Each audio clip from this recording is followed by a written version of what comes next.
Great. Thanks, Jeremy. Thank you Thanks, very much. everyone. Thanks, Jeremy, Sarah. I am so excited for this panel coming up. I know that Brittany Kaiser is coming.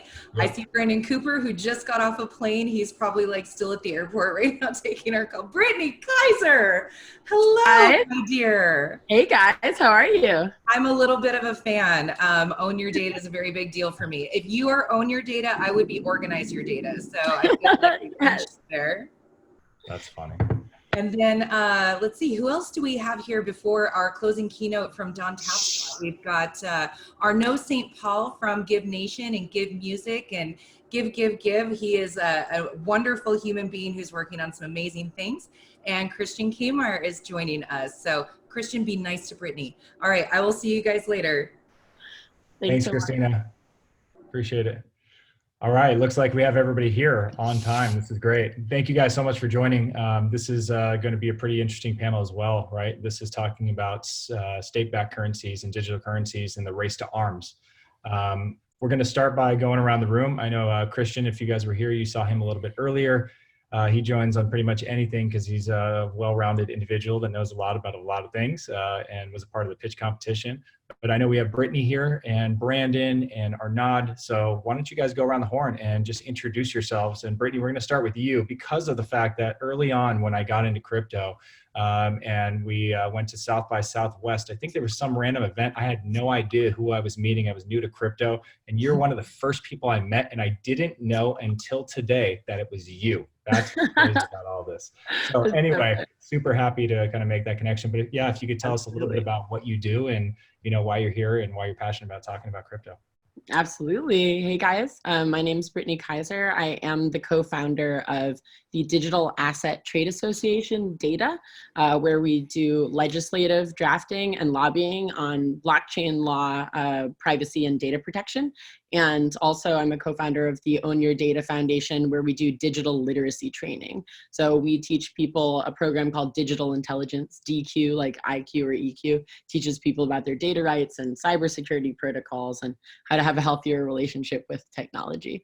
I have been into blockchain since 2011, or at least into Bitcoin since 2011, and started working on blockchain projects and advising companies in the space in 2017, and have been doing that nearly full time and working with ethical technologists that are interested in solving a lot of the privacy and data protection problems that we've seen over the past few years. That's fantastic. Brandon, your turn, please. Hey everyone, my name is Brandon Cooper. I'm the CEO of AFIT. We've created an ecosystem. We're a fintech company that allows you to digitize yourself into a bot, and this bot works for you like an employee.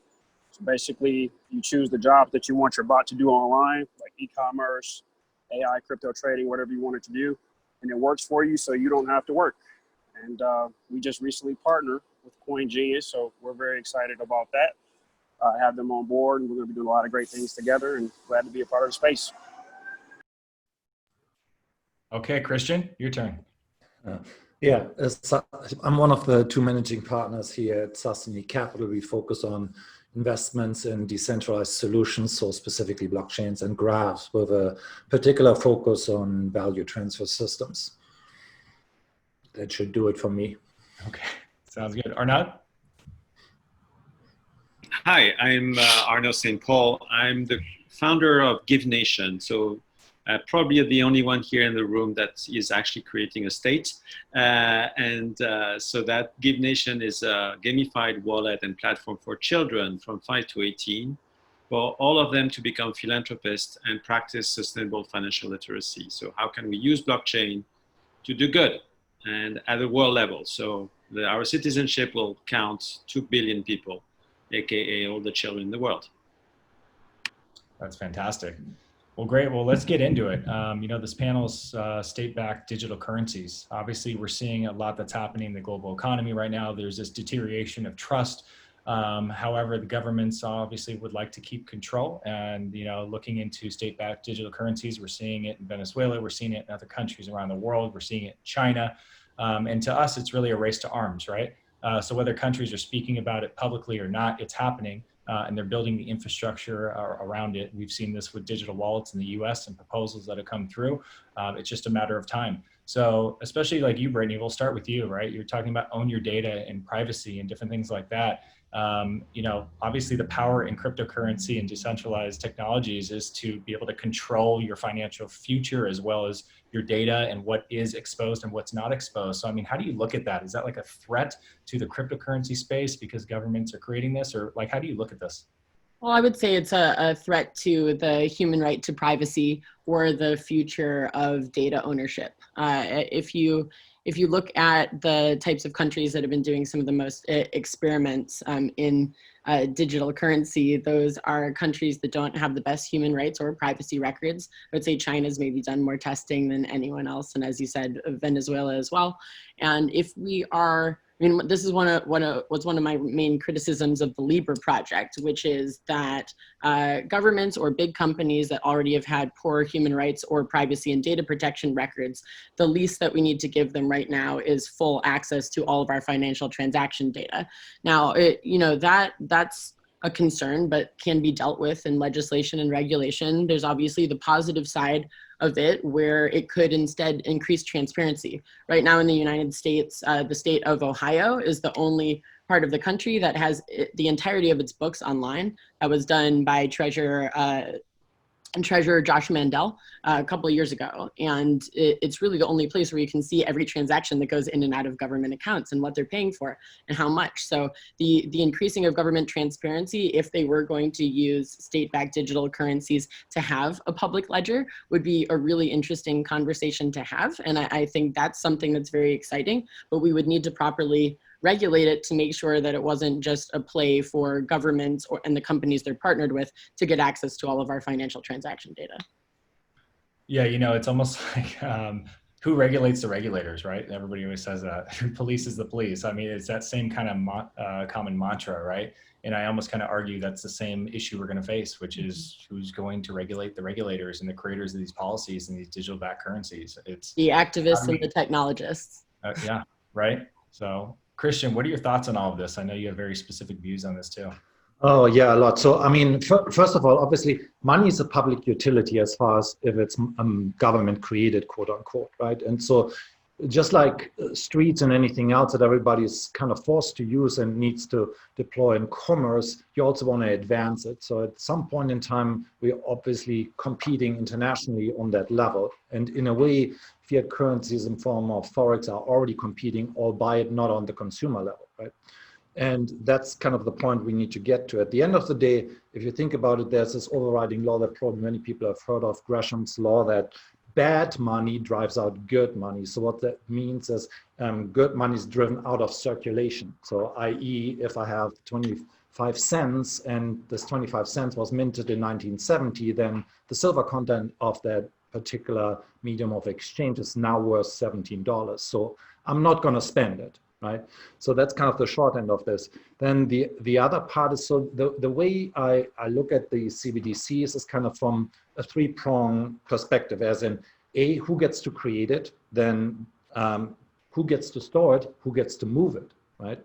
And within those categories, you got to see what does it cost, right? Should it cost anything? Because at the end of the day, we have never actually achieved what the Bitcoin white paper set out to achieve, to have peer-to-peer cash, right? It doesn't, right now, Bitcoin doesn't have the facilities that your physical fiat currency has. I can't hand it to you and not incur a fee, or it typically also takes a little bit of time. But most importantly, obviously, I don't want to spend Bitcoin because it's limited. But as far as like the money creation process, I think the most important thing that people don't realize that the Federal Reserve System doesn't create most of the money. It's commercial banks that create most of the money. And we need to hone in on how they are creating it and why they're creating it. And lastly, most importantly, what are they creating it for? And unfortunately, in the past, and for the past 2 decades specifically, money creation has been for non-productive purposes, i.e. the mortgage on a house that has already been built, or to finance education in a wrongful manner, or to finance corporate debt, right? And so as long as you don't consider that, whatever you do with your CBDC is not going to have a whole lot of effect. I'm going to stop here because I have the tendency to then start into a 1 hour rant. You know that. Arnaud, what are your thoughts? Well, I'm not sure I have many. Well, I have some thoughts. Okay. I mean, the way we see things at Give Nation is really, starting from scratch. So it's revisiting all the different aspects of society in a simplified way because it's for children. But how can we create a state-driven currency? This one sits on the blockchain, so it's not a community that already exists from a geographical standpoint that have agreed on a specific currency, but one that we're building from scratch. And looking at privacy, and we're very proud to be able to work on your own data on that aspect, and looking at all the different aspects that makes it a currency that doesn't not only have a utility in terms of mode of exchange, but also guarantees the privacy of data and of ownership of that currency. Now, how would the existing countries evolve in terms of going from a cash-driven standpoint, like meaning with the banknotes, to a digital currency way of using that same currency? I would say, as I was commenting in an interview earlier today, nowadays our society are between the hardcore currency and the loyalty points that your brands are giving you, and they are giving you value. And probably, maybe I would argue that digital currency fills that gap that is between these two. And that as we go along in the next 10, 20, 30 years, people will start learning how to use many different currencies, not just the dollar, but the dollar, the points from America Airlines, and Bitcoin or Ethereum, whichever is the right currency for that individual for that specific use. And so we already have these debits and credit cards that are being used on a daily basis to exchange value. Well, we most likely going to be able to do the same for a specific type of community I'm connected with. I will want to use not a dollar, but something that is called, again, Bitcoin or something else, which this little community of, digital currency or cryptocurrency world, these 30 or 50 million people nowadays have chosen to use other type of currencies than the governmental one they have. So I would say that if we look at what has happened in the past 50 years, is that the notion of government and country is fading away a little bit. And the notion of being of the world and where there is more versatility and choices is taking shape and happening more and more for more and more people. And that's what we're talking about, I think. That's my 2 cents anyway. Okay. No, I appreciate that. So let's move on to, this is a race to arms, as we discussed before. There's several countries that are looking into and are utilizing this technology now. I mean, you think about everything that's happening in the global economy right now with COVID and the lockdowns in China and the US and the trade wars and all these kinds of things. And you have Weibo, which is the Twitter made in China, with basically more than 420 million users, is going to be used to accelerate the adoption of their digital currency. Right? So does that give them a tremendous edge in terms of global competition that you think can be a threat to the US and the US economy, to where they have the opportunity to use this as a way to propel them into global supremacy, if you will, right? This is really the big question that's on a lot of people's minds. And I'll open this up to anybody who wants to answer. Sure, I can answer it. Oh, go ahead. Okay, thanks. Yeah, I believe that with what you said with China, it's not going to be based on a first mover basis. I think it's going to be contingent upon who does it the right way. China is more communist type of mentality. Then you have the Euro nations who are okay with state level, but they're not okay with GDPR type of commercial information being put out, their data being put out. So I think as long as the United States goes into this race as far as our privacy is concerned, free of enterprise, more so of a slightly Monero or Dash type of execution, then I think that the United States will be okay. I think it's great for adoption that they want to do. You know, we want to do our own central digital currency, but as long as they stay in their yard, I see it as being a three-tier type of game plan. So you have cash, which will be here. Then you'll have the centralized, the CBDC, and then you have decentralized Spectre. So it's going to be interesting to see what happens. But that's my 2 cents. Brittany, I think you want to say something? Yeah, of course. I mean, I kind of love the way that you titled this panel because my former CEO at Cambridge Analytica used to say that data collection was an arms race. And in my opinion, that is what this is. If you are going to choose to adopt another country's digital currency on their infrastructure, you know, you would do that if you could save a lot of time and money on transactions.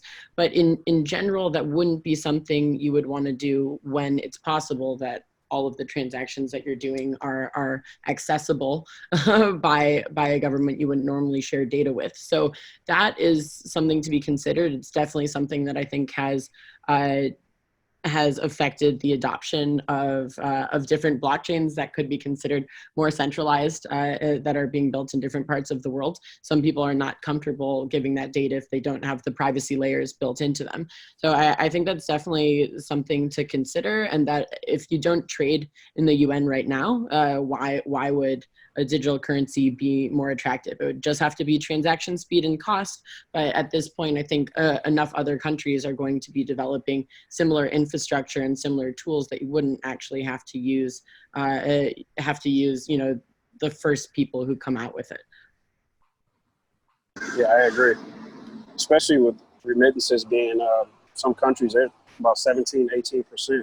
So they have to save over time just to send that money back and forth. And cryptocurrency is going to help with that.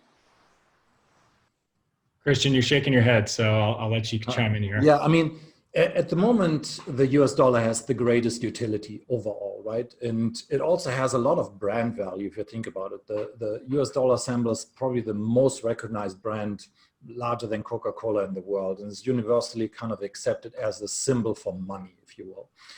So, and if you look back in history, it's like when other currencies failed, more often than not, the citizens of these countries turned to the US dollar in its printed form as their secondary language of trade, if you will. And so if we were to actually create a true digital bearer instrument with all the facilities that we expect, i.e. most predominantly, obviously, privacy and no capital restrictions and controls, then the US dollar in that particular form could, in a way, export democracy to those countries that don't have it. Okay. Yeah, no, that makes sense. So, I mean, there's a few different things, right? So obviously we understand that state-backed digital currencies, there's an opportunity for an intrusion of privacy. Obviously they want to track, you know, what we do. This creates a very easy mechanism for them to really be able to understand how we're spending habits and all those types of things. You know, cash, contrary to popular belief, I know everybody thinks that obviously Bitcoin is one of those things to where it's anonymous, so they can never understand, you know, who's transferring money from one person to another. But conversely, a dollar bill is actually, you know, has a lot more privacy mechanisms in it than Bitcoin, because you can, and we've seen that several times over and over, of people getting caught doing illicit things with Bitcoin as well. So it is very possible. So with that said, state-backed digital currencies, and, you know, opening up to Arnaud or anybody else who wants to contribute to this, is privacy going to be an issue? And because of this inherent shift, and I just wrote an article on Cointelegraph about these shifts of trust away from centralized governing bodies and from governments and corporations, and we're seeing it over and over again. Is there going to be a big push towards things like privacy-centered and focused coins like the Moneros of the world and the Komodos, or whatever the case may be? Are we going to see this kind of dichotomy between these privacy coins that are completely decentralized versus the state-backed digital currencies? And how is that going to play out, do you guys think?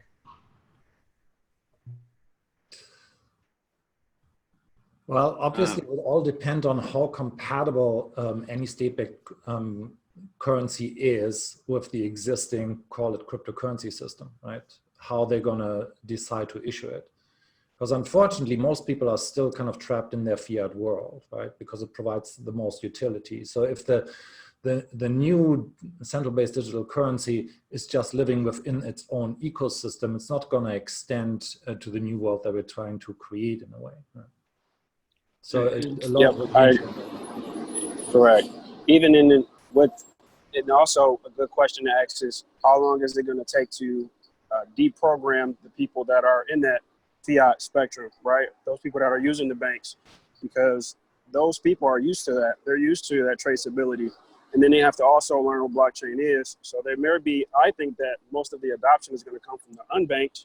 That's where Stellar is attacking. And then Ripple just made a shift towards, SMEs, and they're going peer-to-peer, right? And there are 55 million people who are unbanked in the United States, 1.7 billion people in general. So 25% of the population, United States are unbanked. So I think that's a huge market for adoption in crypto. Yeah, go ahead. No, you're good.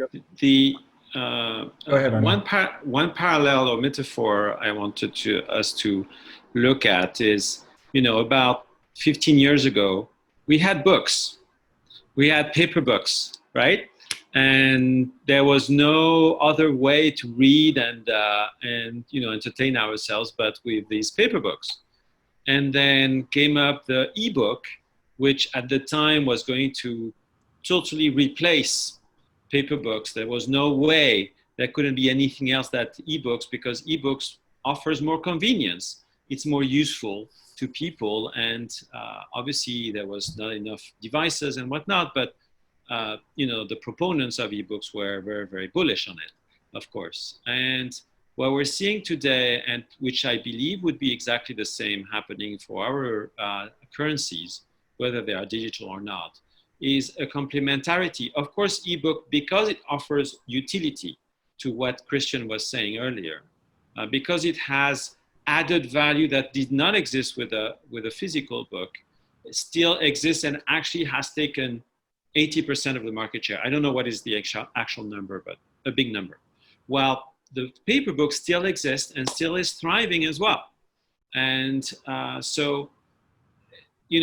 for the past 30 or 40 years that I've been observing the world, it's all about expansion and expansion of possibilities, and not something that is replacing another thing.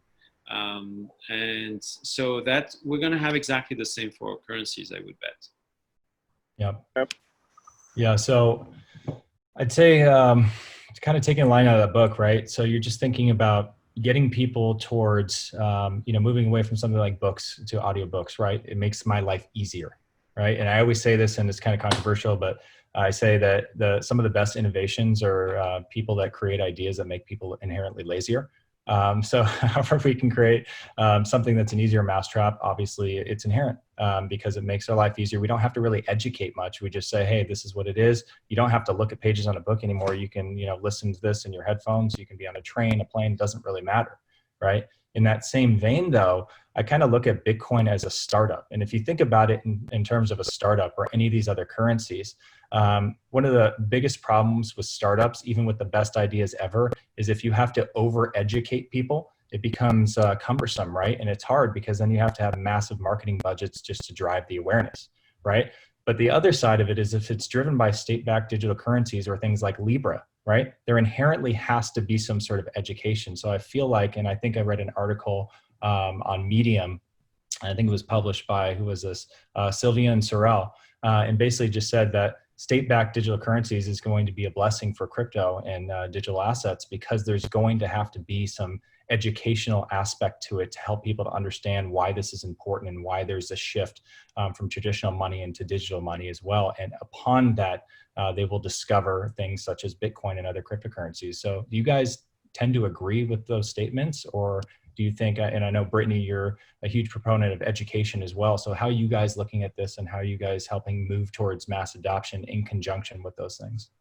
Well, I definitely think that the digital literacy question is going to be a tide that, raises all boats in our case for people that are already in the blockchain industry. Once we have these state-backed digital currencies, which I completely see as inevitable, then people understand how to use a wallet, how to do digital transactions, and how to value digital money and see it as real. I mean, if we could have had already mass adoption of a state-backed digital currency in the past few months, there's a lot of benefits we would have seen. First of all, everybody that needed it getting a stimulus check within moments of it being sent out, as well as no one getting coronavirus from dollar bills and paper currencies around the world, which has actually been a problem, strangely enough. So we never thought there was going to be a global pandemic where actual paper currency were going to be a carrier of it, but now we've come to that. No one ever got coronavirus from Bitcoin. So I think there's just new and interesting challenges that are showing that it's inevitable for more people to start making digital payments. We all know a million reasons why this is going to create efficiencies in our life. I don't think it's going to completely replace paper-backed dollars, but as soon as people understand digital currencies, they will understand the rest of the ecosystem, and at the same time, hopefully be learning, just better digital skills of how you would protect your own privacy and data, whether or not you're doing transactions on a blockchain, and how to have a more advanced understanding of leading a daily digital life that we weren't taught in schools when we grew up. So you're talking about education, and that's kind of our specialty. When the very reason why we created Give Nation is to use this amazing technology that is blockchain and cryptocurrency to give to a child that is 5 years old a way to manipulate and use a digital currency, in this case the Give coin, and do it on a daily basis.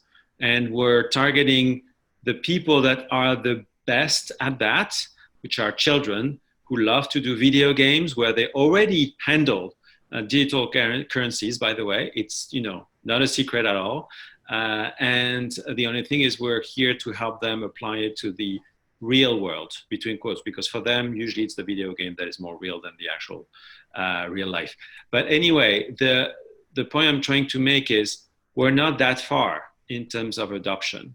The day we are able to create a UI that is super simple and and you talked about that Chinese Twitter or what Brandon does and so on, the day we're providing the tools where it's super easy, that I understand that if I have this amount of value, I can send it to that guy. And this is happening through PayPal, through debit cards, through all these tools.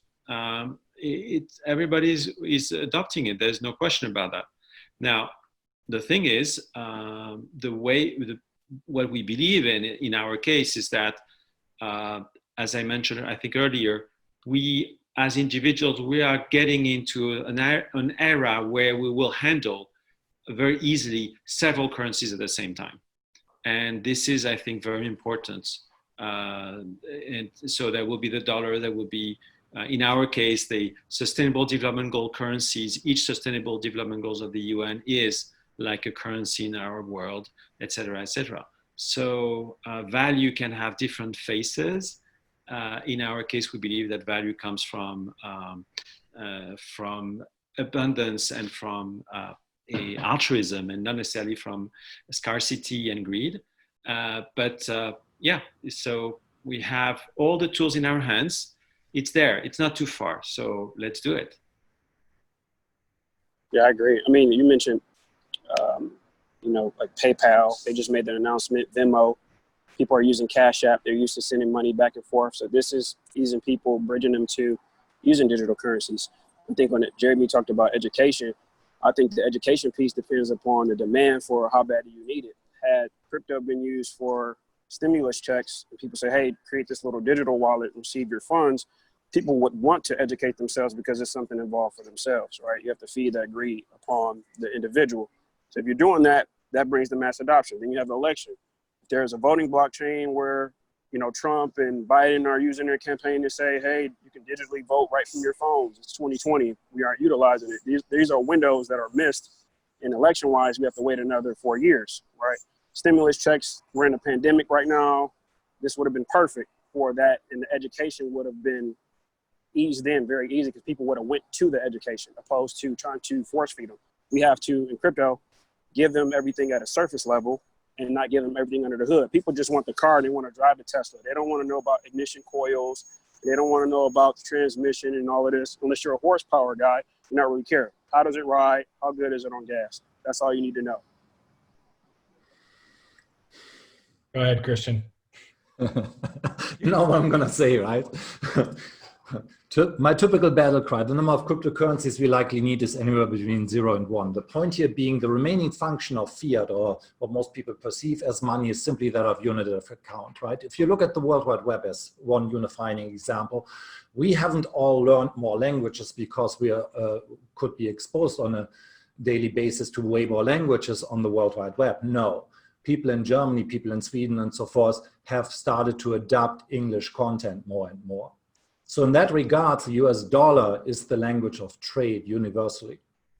It's typically the secondary language. So you speak your primary language as long as it's useful and people around you understand it, i.e. it's not inflationary. But other than that, you move to your secondary language. That's all that is today. It's not a store of value. And the medium of exchange is bytes for all of these things that you're talking about. So when you're talking about currencies, currencies are systems of value transfer. Money is a particular technology within that system. I think people need to just focus on the fundamentals of these technologies to implement them correctly so that users actually don't have to learn a new language. That's what you all are talking about.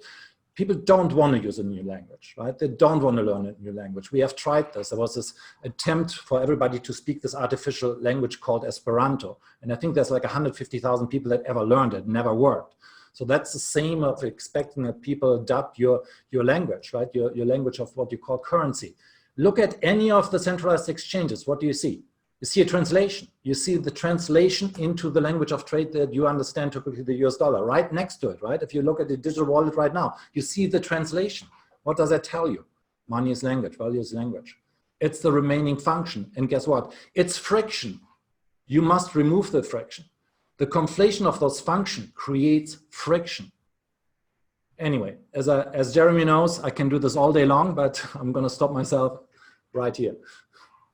So let's talk about this, right? We're talking about, I just almost knocked my computer on the floor, great.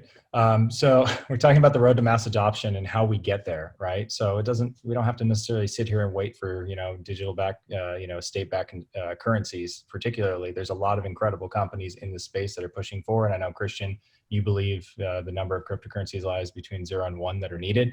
I know a lot of people think otherwise, especially on some of the panels we talked to today. There's some really incredible companies pushing the ball forward in terms of focusing on privacy and other things. Like, who do you guys see as getting us there and moving us towards mass adoption that will ultimately potentially combat or be head to head with these state-backed digital currencies that are coming out over the next few years?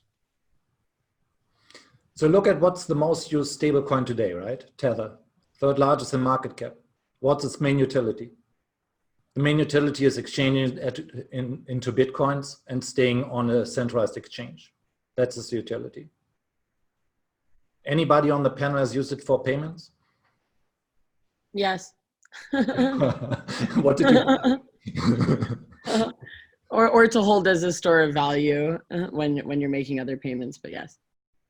So what are your thoughts on that, Brittany? I mean, like, outside of stable coins, I mean, do you think that's really what it is and those are the innovations that are pushing us forward, or is it other types of currencies that are maybe more privacy focused that are going to get us there?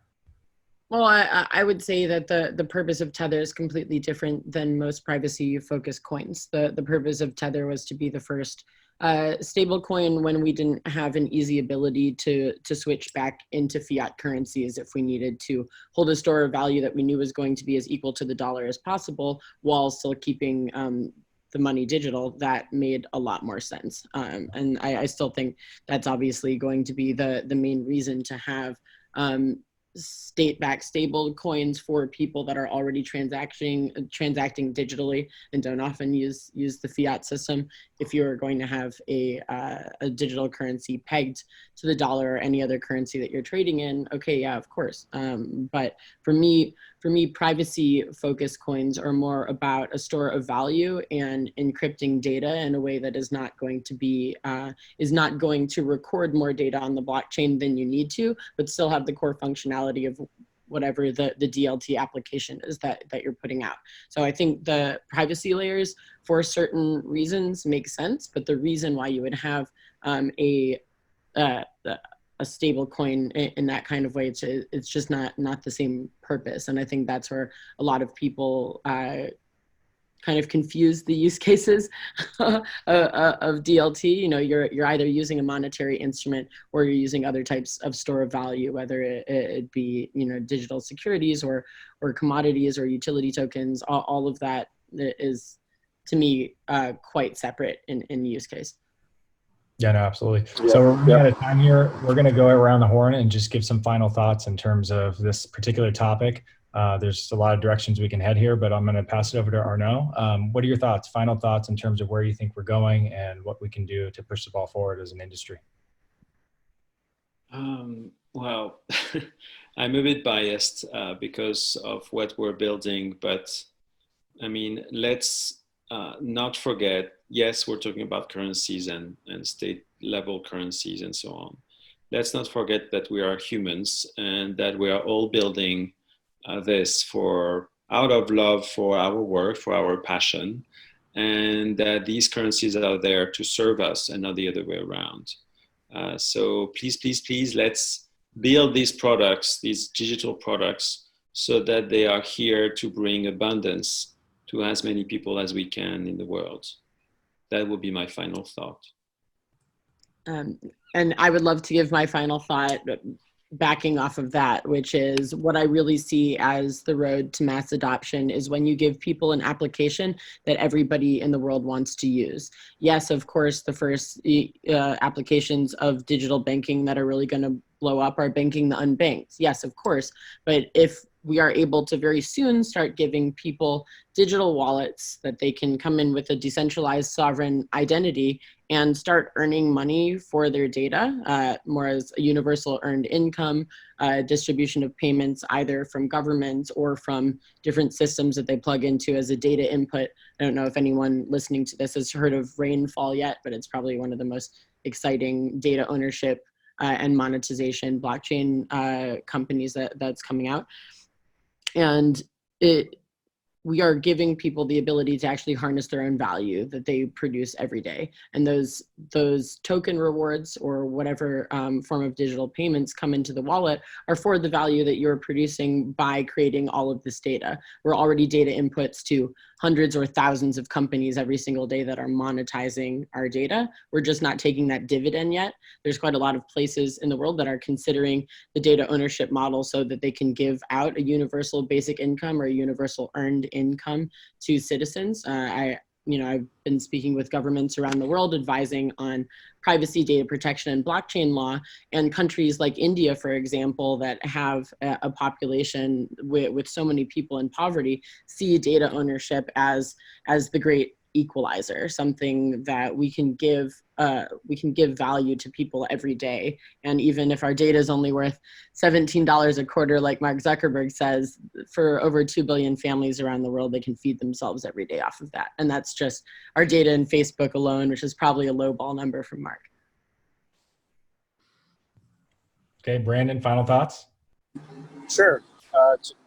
For mass adoption, I think it's going to take things like Ripple's Pay ID that they've come out with, and being able to use that to send money with different currencies in a very easy way, just like Cash App. So Jeremy, $Bourne, sends it to Brandon, $Cooper. That's going to push things forward. Shameless plug with my company, AFIT. We're using our token to power bots that work for, that power the bots so you don't have to work. Having those use cases that people need to where they want to go get it because it makes them, as you mentioned earlier, lazier, right? Things that will push things forward. And then also, I think it was Arnaud that said it, the user interface is very, very important. That user experience of simplicity, being able to input simplistic numbers, hitting one button and exchanging to get what you need in under 20 seconds, that's going to do mass adoption. Okay, Christian, it's on you. Final thought. Okay, well, as Arnaud knows for sure, and Brittany probably will learn, I support where you guys are coming from wholeheartedly, right? We've done a lot of due diligence on various identity projects or companies that were using that label. the one thesis there right now, and I agree, it's the pivotal technology that we need to get right outside of digital bank, digital currencies, or digital bearer instruments overall, because they will make or break whether or not we're going to live in a democratic society of any form or shape. But I think it's important to point out that blockchains are not the correct tool for anything in that space. What I mean by that is more likely it's going to be graph-based solutions using cryptographic primitives that will store any personal identifiable data, so they will just authenticate against the graph to be transferred. And that's probably also going to hold true for anything that can be called digital assets. So there's still a lot of confusion in just the definition of how these things work and what they do. Anyway, again, I mean, I'm going to do a little bit of a session tomorrow morning on that to put a plug in for that to get some clarity on where the technologies are right now. That sounds good. Well, thank you guys so much for joining us. Again, like Christian said, day 2 tomorrow is going to start, I believe, at 9 a.m. These are educational breakout sessions where we dive deep into particular topics. I know Brittany's closing that out, and Christian's doing a panel as well. So please go check that out. Go to coingenius.ai, go to our events section, and sign up for day 2. You can use CGCI75 for 75% off of tomorrow. I think that's about $10 to be able to get access to everything there. And that's also going to serve as a basis for our launch of CoinGenius University, which along the lines of what we just said, we're trying to educate the world and make it a little bit easier to get into crypto and blockchain technologies and understand why it's powerful for each of us to take control of our financial future. So with that said, thank you all so much, Brittany, Christian, Arnaud, and Brandon. This was a pleasure. Thank you. Thank you very Appreciate much. it. Thank you very everyone. much. Have a good one.